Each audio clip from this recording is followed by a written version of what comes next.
A sweeping new law has just been passed in New Jersey designed to protect the personal information of public officials, including where they live. It comes just months after the son of federal judge Esther Salas was killed by a gunman at their family home. We're going to speak with Judge Salas in just a moment, but first a look at how this moment arrived. In New Jersey on Friday, Governor Phil Murphy signed Daniel's Law. This is now the law of the land. The landmark state law designed to protect those who protect us while honoring the son of federal judge Esther Salas for his incredible courage. I thank you, son, for all you have done, not just for Daddy and I, but for all judicial officers. Daniel's Law makes it a crime to publish the personal information of judges, prosecutors, and law enforcement officers, including their home addresses and phone numbers.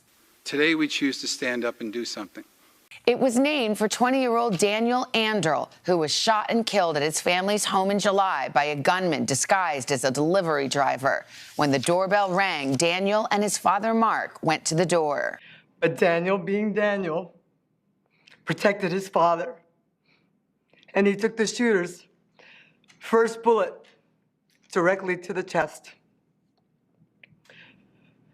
The monster then turned his attention to my husband.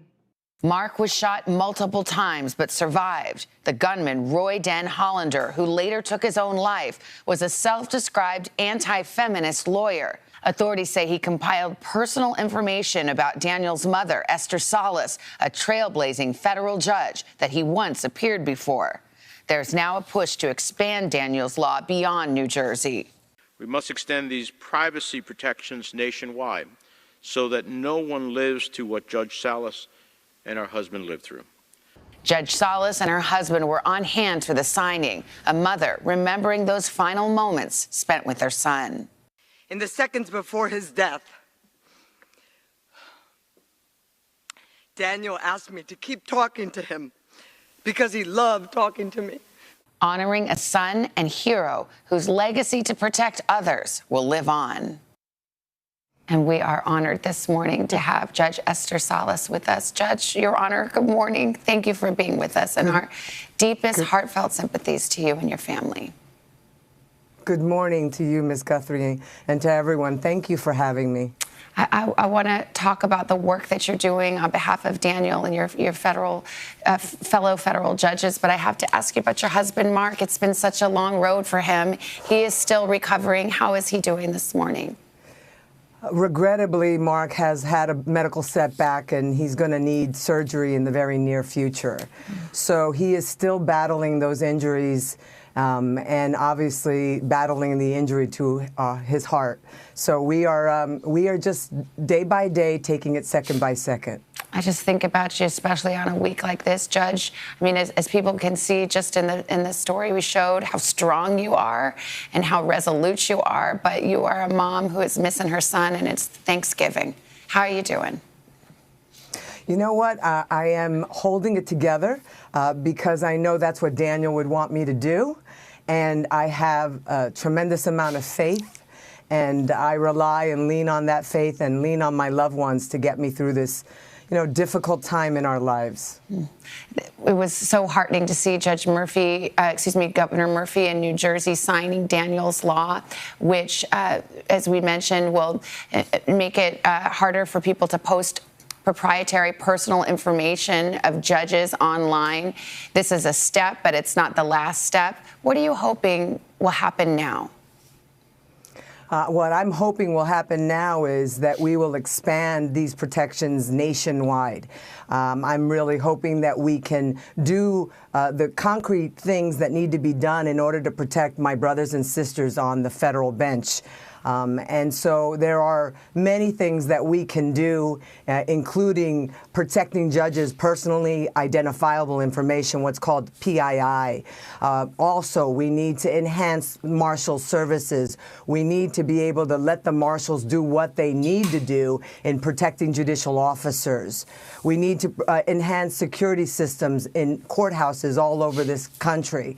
But these things need to happen because, as I have said over and over again, this is a matter of life or death. And for us, Daniel's death should be a reminder of what will happen if we don't do things and we don't do them immediately.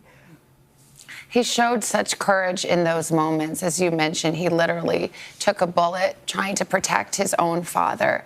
What an extraordinary young man you raised, 20 years old, so much in front of him. What would you want people to know about your Daniel? I would want people to know about my Daniel that he always put others before himself.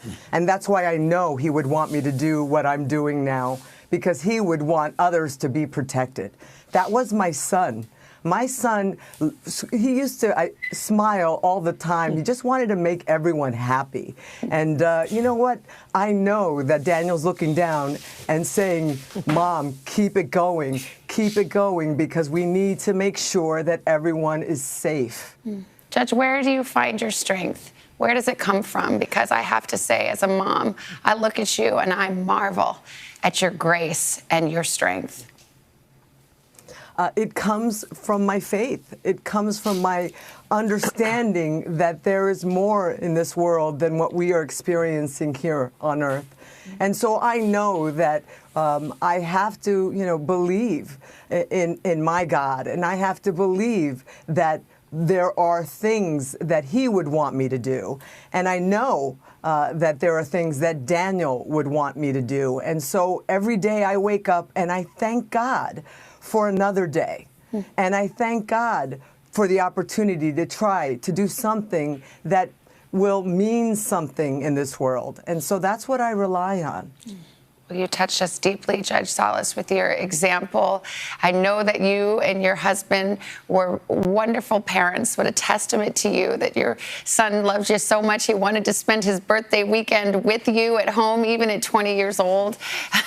He truly, truly adored you.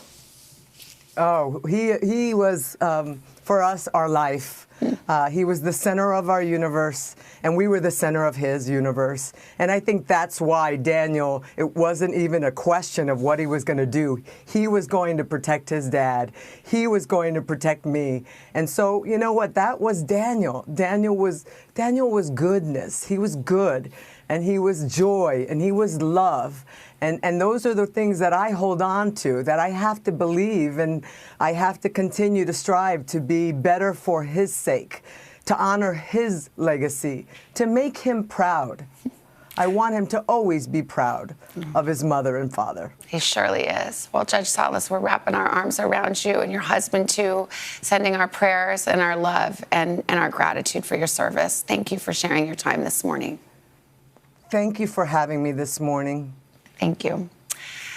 We will take a breath. That was a beautiful interview. Wow. She's an incredible woman. Wow. I encourage people to look into this legislation and what she's working on. She's also said that she has forgiven the shooter. Wow. She's a woman of great faith and faith in action, as we just saw. Remarkable. And it's also hard to understand how Daniel's law shouldn't be law nationwide. Well, let's hope folks in Washington are listening.